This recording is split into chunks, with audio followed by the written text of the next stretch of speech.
questo invito per le tue parole che ovviamente do per scontato, ma io alzo la mano, io ci sto, io vengo, io partecipo a questo evento, senz'altro, ma anche perché proprio l'argomento di oggi mi attira tantissimo, è uno dei pilari più, magari più importanti della mia ricerca attualmente, no?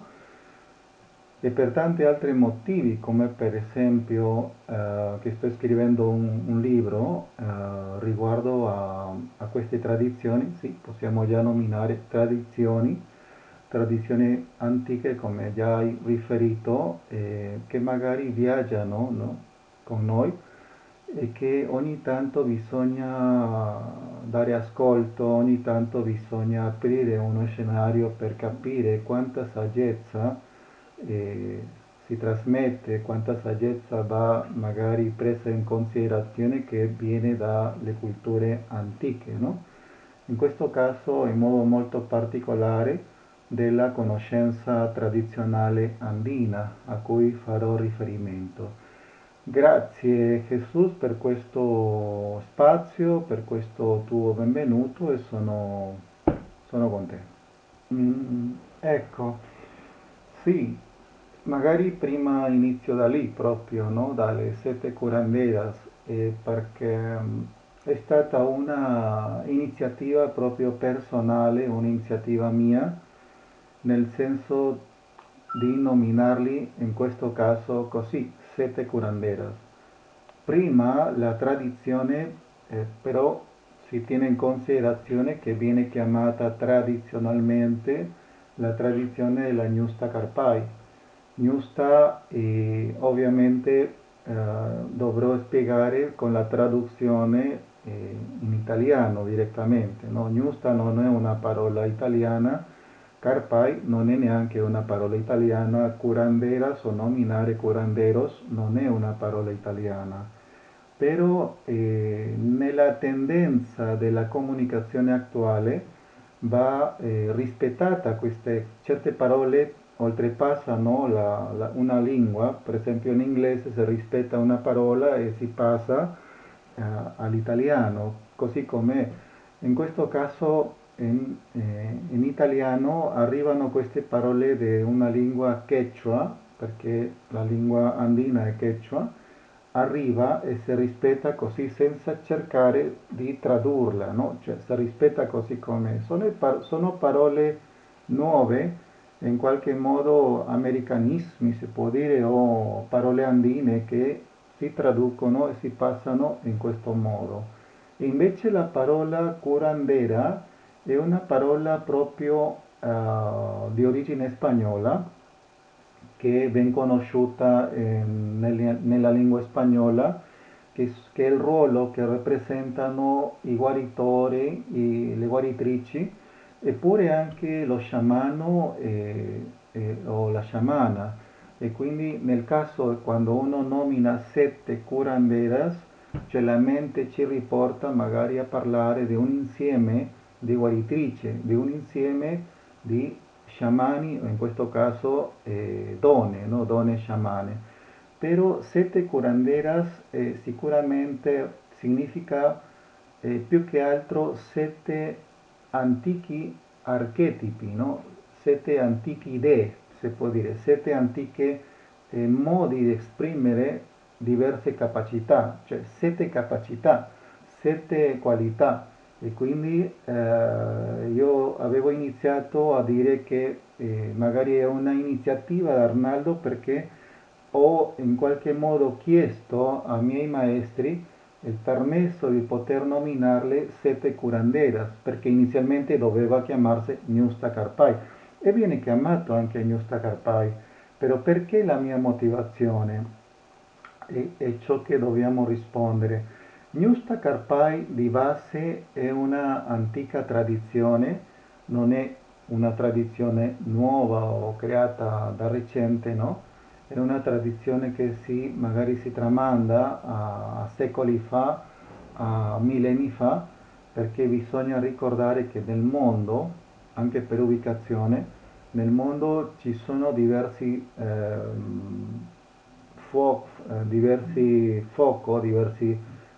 spazi dove le culture si sono sviluppate, no? In Meso America, in Asia, in Africa, in Europa, con diverse culture, no? Eppure anche nel mondo andino si sono sviluppate da millenni, no? Civiltà diverse che magari hanno avuto a che fare con lo sviluppo di una corrente di conoscenza, no? Diversa.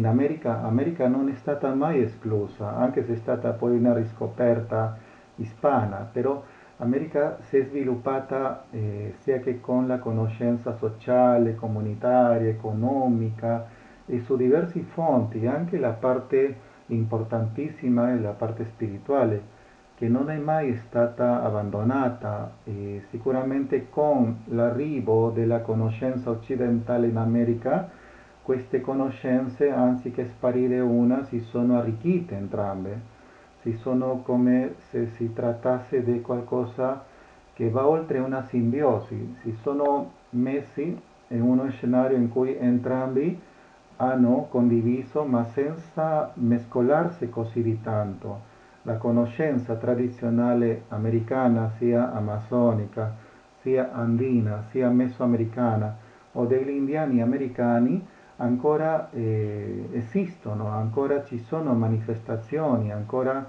rimangono al passo della storia e quindi questo è importante farlo notare Gesù.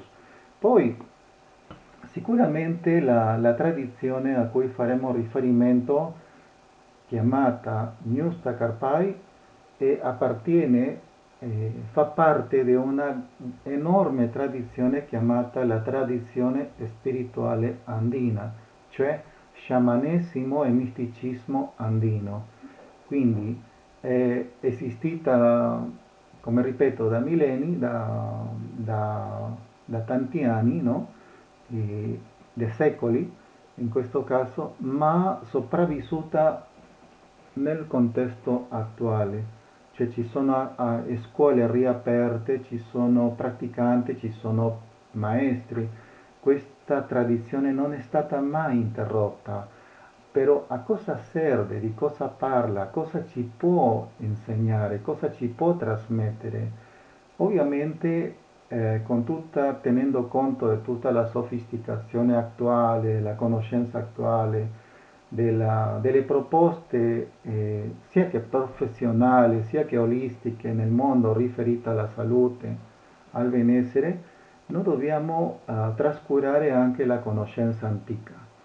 La conoscenza in modo particolare della tradizione spirituale andina è valida e attualmente come si, come si emerge, no? Emerge dal buio, dall'oscuro, no? Per poter portare un unico messaggio alla umanità. Il messaggio sarebbe rientrare a casa, rientrare su Madre Terra, rientrare sulla Pachamama. Sembra che nel nostro tentativo di occidentale di andare oltre la tecnologia, magari il capitalismo, il consumismo, ci siamo un po' dimenticati della nostra casa, del tempio in cui noi viviamo e condividiamo la nostra vita, no? E quindi è in vano parlare di tutte le conseguenze che ci porta l'abbandono riguardo all'ecologia, all'ecosistema, alla contaminazione dell'ambiente e tutto quanto. Rientrare a casa è la proposta principale di questa corrente neoamericana, completamente neoamericana, no? Che ha un unico scopo e un'unica scuola radunate su qualcosa che oggi si chiama Cammino Rosso, il cammino della terra. Quindi dentro questa proposta del cammino della terra, il cammino di Madre Terra e Pachamama, c'è una scuola, ci sono tante altre, ma c'è una chiamata tradizione della Gnusta Karpai. Gnusta, questo è aneddotico perché io lo sentivo quando studiavo la scuola media durante la scuola media sentivo la storia peruviana, la storia, cioè prima della conquista, la storia inca, la storia pre-inca, e poi sentivo questa parola giusta, da cui la loro definizione più accettabile è una principessa inca, cioè una ragazza, una donna nata proprio della stirpe dell'Inca. Fino lì mi chiamava molto l'attenzione che queste donne venivano messe in un'istituzione, educate in modo molto molto rigoroso e preciso. E quindi questa informazione ha viaggiato lungo il tempo, no? E poi il primo interesse riguardo alla tradizione andina, devo ringraziare tanto, tanto, tanto che mi è apparso, ovviamente, abbiamo oltrepassato anche Carlos Castaneda con tutte le proposte sciamaniche, la tensegrità, però mi è arrivato un libro a fine cioè del millennio scorso, no? Cioè 1995-96, questo libro intitolato Il ritorno dell'Inca, di un'autrice americana chiamata Elizabeth Jenkins, che ovviamente uno legge un libro e vedi i personaggi, vedi anche l'autrice come qualcosa di lontano, perché non li conosci. Eppure trattandosi della mia tradizione andina, io apri gli occhi, apri la mente, nel senso, caspita, tutto ciò che si parla, eppure sono nato dentro, no? Eppure appartengo a questo contesto. Allora, sai che tutti i sensi si amplificano, no? Mi sono innamorato di questa opera, Gesù. Il ritorno dell'Inca ha rappresentato per me un primo stimolo, un primo momento per contattare in modo molto profondo con la mia tradizione culturale. E quindi è strano che sia un paradosso perché non è precisamente una persona peruviana, è un'americana che scrive riguardo a tutto il suo percorso trascorso in Perù. E quindi dentro questo libro, così come per esempio Carlos Castaneda, che è un scrittore anche peruviano, vissuto negli Stati Uniti, che ha scritto una decina di libri, no? Lui sempre ha riferito a un tale Juan Matus, il suo maestro, però nessuno ha visto a questo Juan Matus, solo abbiamo ricevuto le sue conoscenze. E ho fatto una comparazione. Invece Elizabeth Jenkins, nel suo libro Il ritorno dell'Inca, ha fatto riferimento a un maestro andino, Don Juan Núñez, di cui ho sentito, se mi puoi credere, anche il suo modo di respirare, perché lo ha descritto tanto, in modo molto specifico, tutta la sua opera, tutto il suo parlare, la sua conoscenza, tutte le pratiche di questo maestro, che io dicevo, ma dov'è questo maestro? Dovrei trovare questo maestro. Il richiamo è stato così, in modo molto esplicito, che mi ero proposto magari un giorno farò, perché sapevo poi che lui faceva dei ritiri, dei seminari, no? Però vedevo lontano un maestro peruviano, ma sicuramente dentro di un libro, ma tu con la tua mente, intanto già vivevo in Italia, dicevo, caspita, è lontano, chissà quando andrò da lui. Dà il caso che nel 2008-2009 anche, 2008, questo maestro con suo figlio, Don Juan Núñez, un maestro andino, faceva un seminario nella città di Pisa. Eureka, ho detto, sono andato, mi sono iscritto, l'ho conosciuto.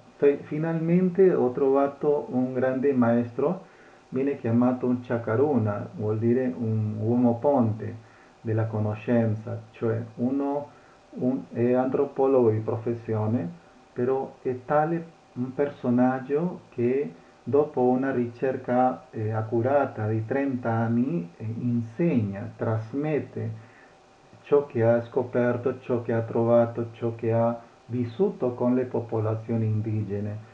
In questo caso, questo primo seminario, in vano dirti che mi ha travolto, mi ha proprio messo proprio dentro di un nuovo scenario in cui, come si dice, trascende e include. Ho trascorso dei momenti importantissimi con Juan Núñez, un personaggio a cui ringrazio tanto, eppure lui non ha scritto mai niente.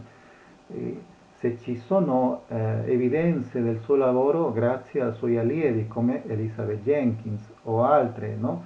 Altri personaggi che poi ho trovato. Con Juan Núñez ho aperto un libro che non si è mai chiuso, ha continuato a espandersi nel passaggio del tempo e poi ho scoperto che ci sono altri maestri e poi ho scoperto che ci sono tante altre materiale bibliografico, tante altre ricerche, tesi di lavoro riguardo a una tradizione, cioè in questo passare del tempo, magari da quel momento, ho fatto la mia ricerca, mi sono messo dentro e quindi ho iniziato a fare un percorso, poi un altro, però poi va bene, magari se un personaggio come Juan Núñez rappresenta l'inizio, ti apre la porta, quindi dentro di un tempio e scopri che ci sono altre stanze, altre cose da sviluppare, da far crescere. E quindi avevo, grazie, no? Per quello ringrazio a Don Juan, però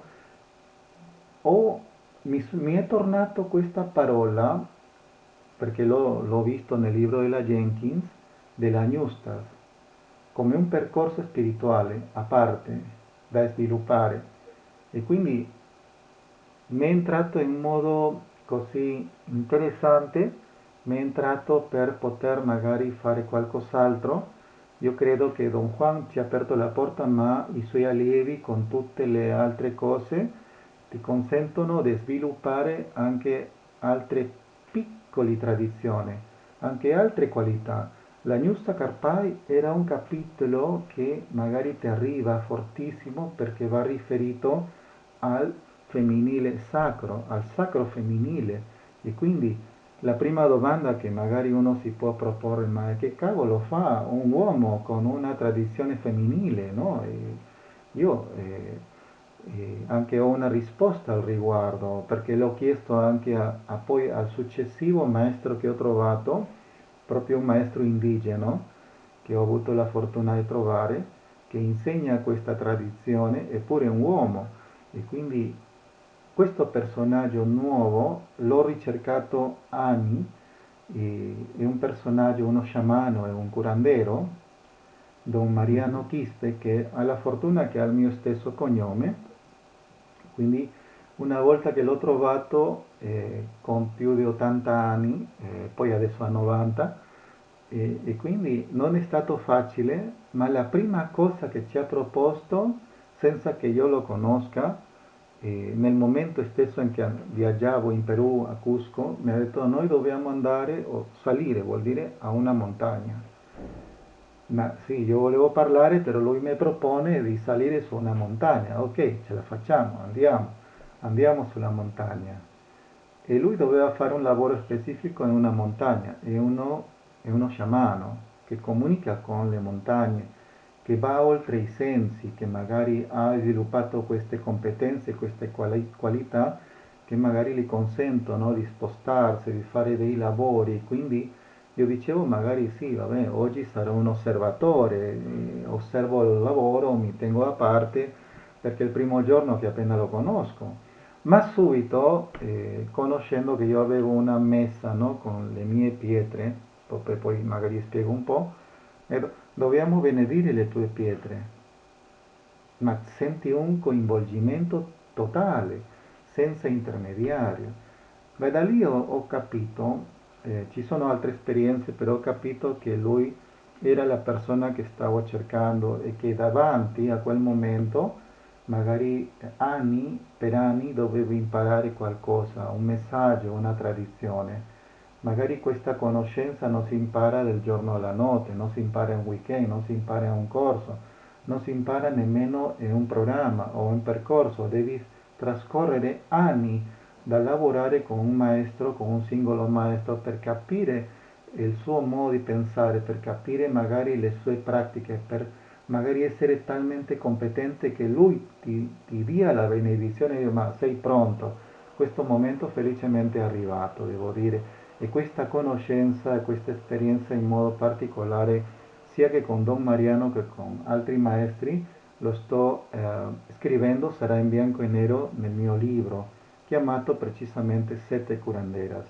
E il fatto che questa tradizione chiamata Gnusta Carpai, io, Arnaldo, ha deciso di chiamarla Sette Curanderas, è perché a me mi è arrivato forte, forte, forte il senso di lavorare con la parte della guarigione, cioè il curanderismo o curanderia o il curare. Curare è già una parola italiana, però normalmente a me mi è arrivato un forte senso perché avevo avuto a che fare anche un periodo di tempo con un libro meraviglioso chiamato La profezia della curandera di un maestro peruviano vissuto in Italia, eh, eh, Guarache Mamani, Don Hernán.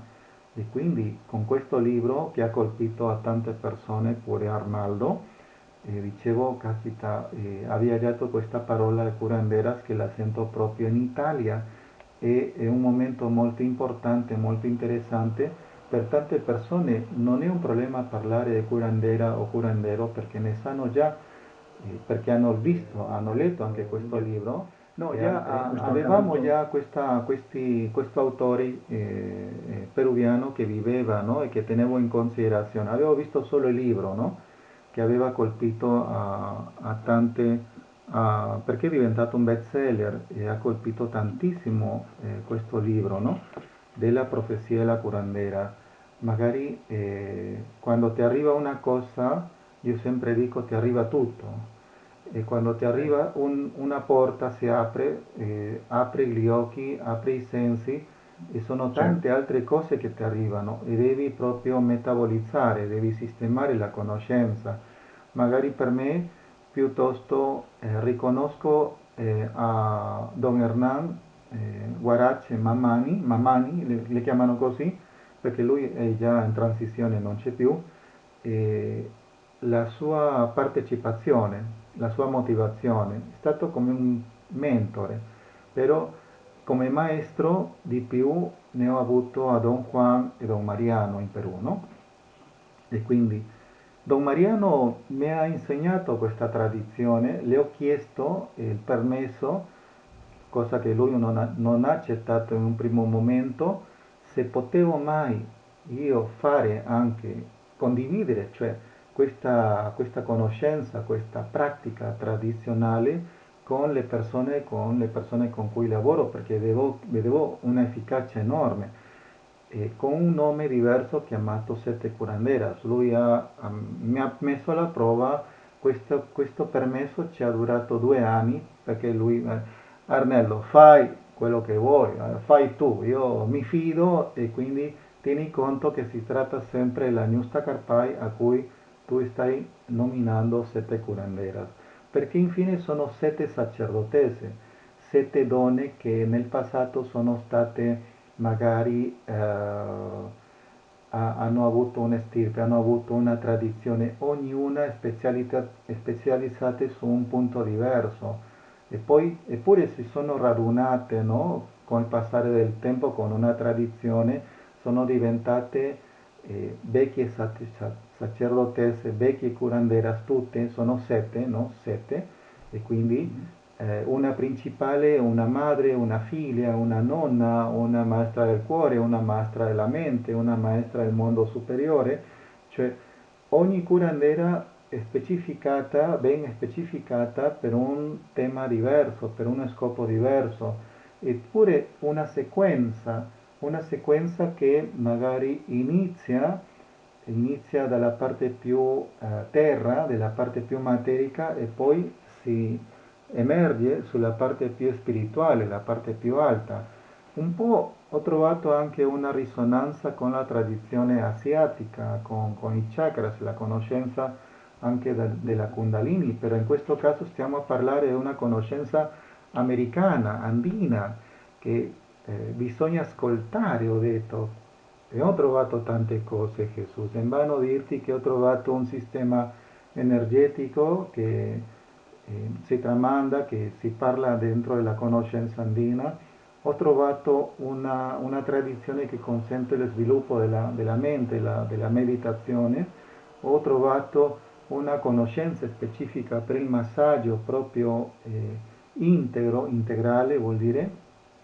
Ho trovato una conoscenza per una grande iniziazione a un passaggio di stato di coscienza condiviso per l'umanità, a uno stato di conoscenza di un quarto livello più trascendente, più importante, più transpersonale e quindi continuo a fare ricerca, però oggi ne parliamo delle sette curanderas della Gnusta Karpai, cioè infine una conoscenza basata sul femminile sacro, sulla parte, l'altra parte del mondo, cioè se vede il mondo è organizzato sulla parte completamente o integralmente maschile, c'è la parte femminile, la madre terra, c'è la femminilità che è presente anche dentro noi siamo di sesso maschile, però abbiamo una parte madre, una parte figlia, una parte antica riferita alla parte umana femminile che dobbiamo integrare per equilibrare, per un successivo riequilibrio energetico e spirituale. E quindi questa parte della Gnusta Karpai arricchisce, ci dà tanti elementi, ci lavora la compassione, la intuizione, lavora i sensi, lavora il tocco, lavora il profondo dell'inconscio, lavora il senso della morte e tanti altri argomenti che se uno integra allora non sto in un piano di separazione, sto in un piano di integrazione che magari è lo scopo più importante umano nel momento attuale.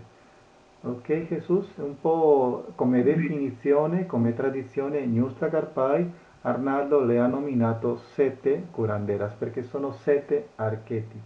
Sì, Certo. attualmente Gesù con grande modestia, con umiltà, devo dire che sono un trasmissore, sono diventato con il passare del tempo e spontaneamente mi sono ritrovato dall'altra parte del fiume. Adesso mi tocca a me e non è il caso che divento psicoterapeuta. Ovviamente devi stabilire fino a quando si tratta di una tradizione sciamanica e da quando tu devi lavorare come psicoterapeuta in modo legale e tutto quanto. È in vano dire questo, che i ruoli sono quelli. Quando Arnaldo diventa un facilitatore, una guida sciamanica andina e amazzonica, quindi è per uno scopo preciso. E queste tradizioni, tipo la tradizione andina come la amazzonica, ha un modus operandi che si basa con un percorso rituale, cioè la ritualità va rappresentata, il rituale va rappresentato a una potenza importantissima, Gesù, mobilizzare, creare un momento di catarsi, di sfogo, di liberazione della mente, accompagnare una persona da un stato di coscienza da A a B e poi riportarla al punto iniziale, al punto di partenza, ma con la saggezza che ha proprio magari presa, che ha imparato, che ha conosciuta.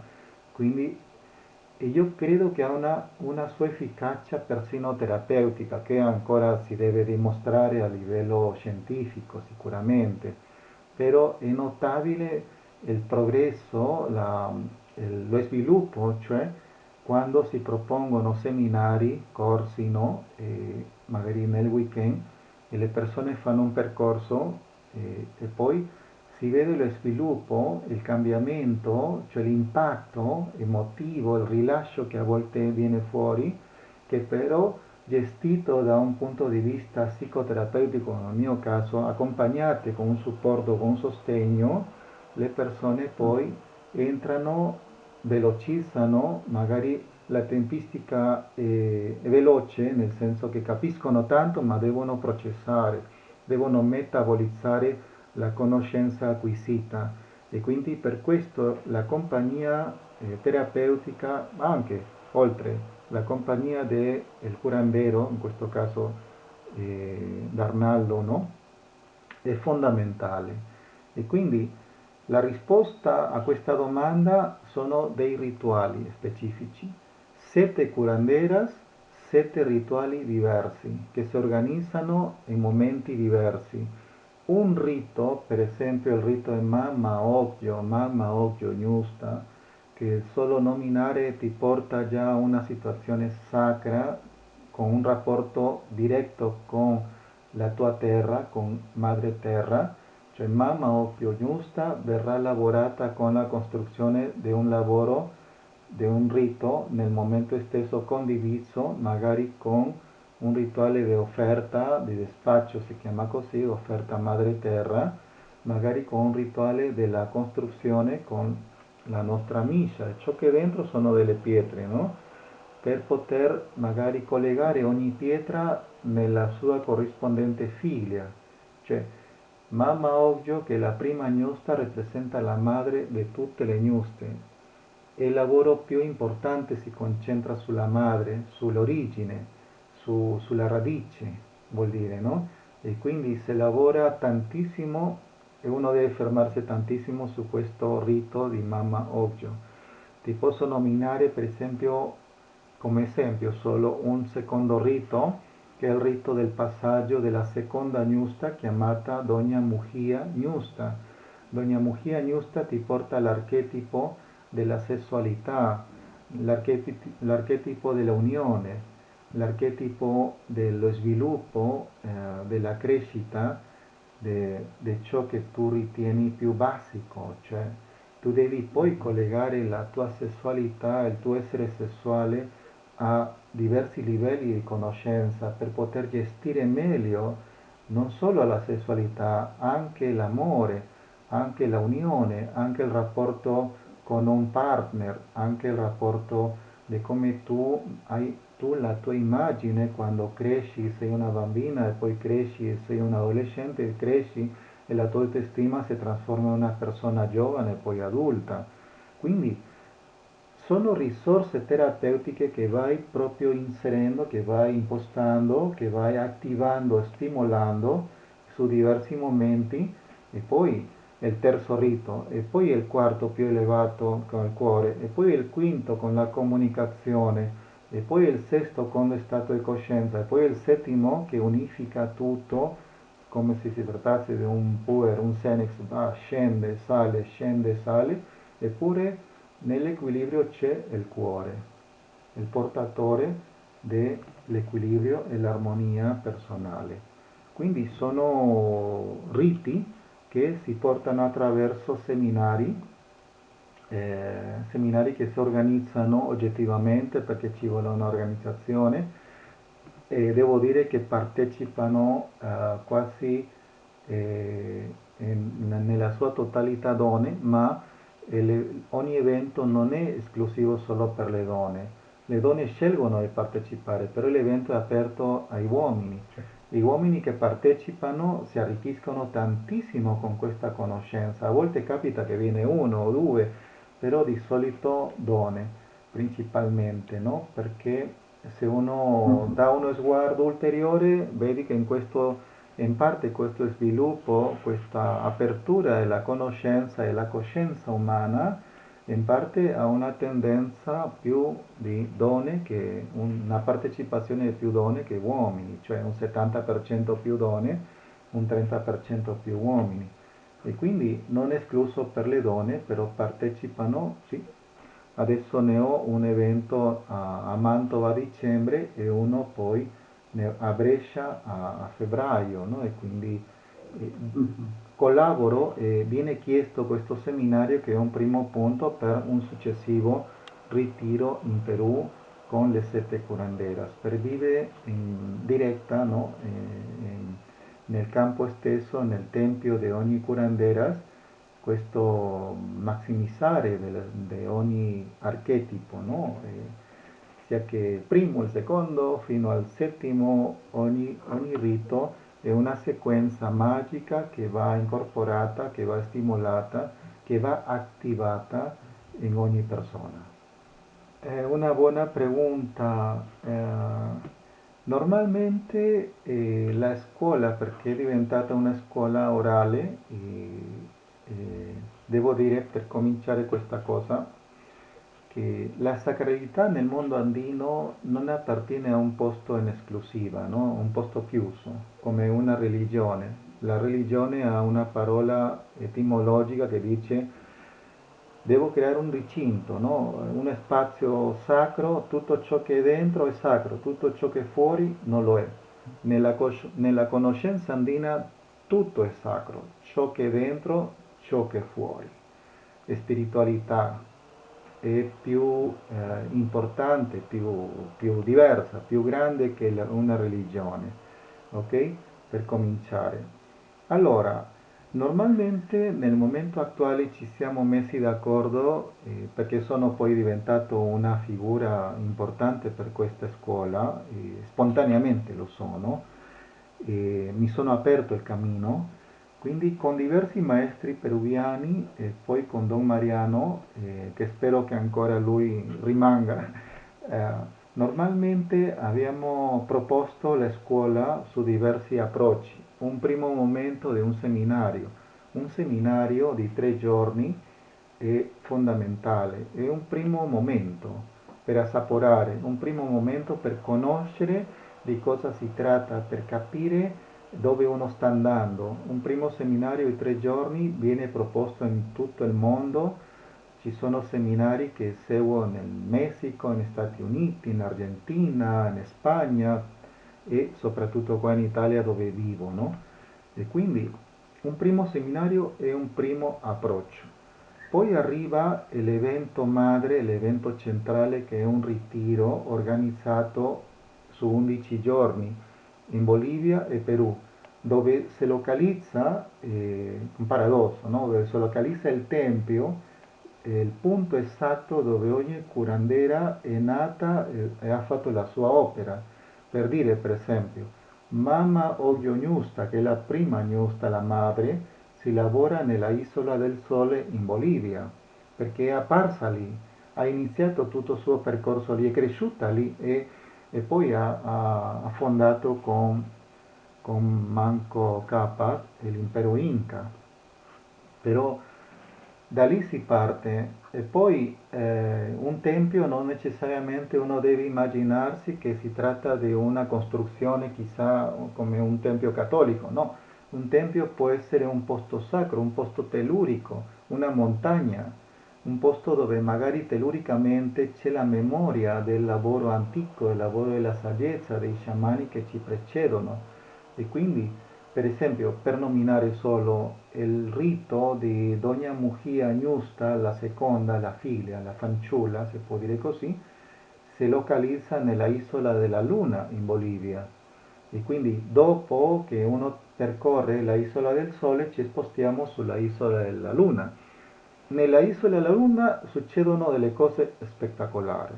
Per prima si trova un tempio antico chiamato Ignac Uyu, che è il tempio delle sacerdotesse prescelte, proprio un tempio fisico, antico, vecchio, in cui ci connettiamo con questa qualità di energia, ci lavoriamo e poi ci sono altre pratiche, altre dinamiche che si propongono per stimolare l'attivazione di questo rito, di questa gnusta, no?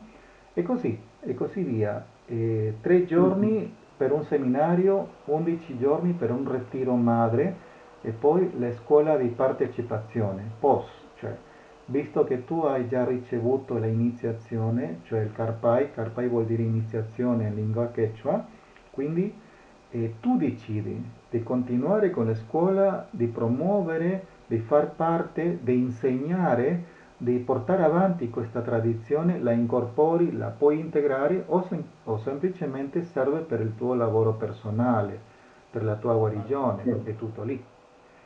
Certo. in, in modo esplicito, Gesù, tutta la mia vita ho fatto le mie ricerche, no? E sempre ho trovato che sono diversi modi di esprimere, tra cui la danza, che per prima l'ho osservata grazie alla biodanza, perché Mhm. sicuramente è arrivata per prima in America perché l'autore Rolando Toro è stato un cileno che ha amato anche tanto, tanto il Perù e che ha trasmesso la biodanza prima in America, poi è arrivata fortissima in Europa. Quindi la danza terapeutica è sempre stata presente. Purtroppo non mi sono formato in biodanza, però ho condiviso tanto anche con altre proposte terapeutiche di danza, danza primale, e io dico, ma se ho trascorso anni, no, alla pari con la danza, quindi ho proposto una mia forma di visione riguardo alla danza che poi ho chiamato danza zero, zero dance, perché non ho trovato altro modo, no, di esprimere. Perché lo zero significa il ritorno alla fonte, il ritorno alla base, il ritorno a uno stato di coscienza come che ti consente di dare un reset. Entra, spegne e poi ritorna con questa conoscenza. E quindi la parte psicocorporea e tutte le espressioni di danze si arricchiscono, consentono di arricchire tutte le tradizioni che io porto avanti, no? Per esempio se propongo le sette curanderas, la Gnusta Carpai, una parte per stimolare, per scuotere, per muovere, per creare un clima propizio, un ambiente favorevole per l'apertura di questo archetipo, di questo rito a una gnusta è la danza. Con la danza uno ci si muove, uno si sposta, uno si conosce, uno entra su se stesso, è la danza gruppale. E allora anche il movimento psicocorporeo, la riscoperta magari del corpo come un canale che porta guarigione. Cioè sì, magari specificamente la tradizione come la Gnusta Carpai non ha una capite di danza, però è Arnaldo Quispe che ha arricchito questa tradizione con altri elementi, per quello gli altri maestri mi considerano tanto, perché ho consentito di sviluppare, di arricchire questa conoscenza con altri elementi, perché a mio avviso la tradizione così come è, così esattamente come uno la riceve, è un po' egregia, un po' spartana e quindi devi Mhm. svilupparla. E il maestro, se te lo consente il maestro, allora sei benvenuto. La tradizione andina è uno dei posti in cui i maestri ti danno il permesso, ti danno l'autorizzazione, perché non esiste l'ermetismo, non c'è nulla di chiuso, non esiste cioè il segretismo, no? Cioè, questo è per me, questo lo ritengo, questo solo appartiene a un gruppo seletto, no, questo è una conoscenza che si sposta verso il pubblico, verso la umanità, verso la crescita della umanità. Ringrazio del tuo Mm. lavoro. È Gesù, così. solo per magari tramite questo spazio c'è qualche mente illuminata che vuole arrivare, che magari basta solo, il mio sito è semplicissimo, setecuranderas.com, così semplicità, ok? Tutto lì, basta solo quello, possono entrare, visitarmi e poi conoscere tutte le proposte che si offrono. Grazie di cuore.